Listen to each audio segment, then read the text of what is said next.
આપણને આવા બાબાશ્રી જેવા સદપુરુષોએ પણ તમને મને એ જ શીખ્યું છે. ઉત્તમ ભક્ત કોને કહેવાય? ઉત્તમ ભક્તની વ્યાખ્યા શું છે?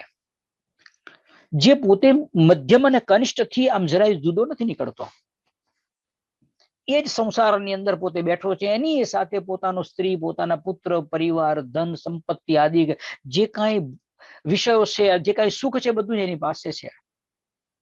પરંતુ તેમ છતાંય એ અંતરથી એને પોતાના શત્રુ માને છે. બસ આટલો તફાવત છે.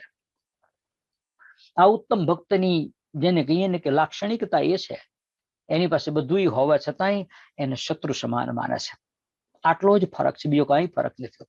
એ કઈ રસ્તા પર ઢોળી દેતો નથી, કઈ રસ્તા ઉપર નાખી દેતો નથી, પરંતુ અંતરથી અંતરમાં એને શત્રુ માને છે. આ મારા દુશ્મનો છે, હું જો સાવધાન નહીં રહું તો આ એક દિવસ મારું કલ્યાણ બગાડશે. બસ આ અનુસંધાન એને રહે છે.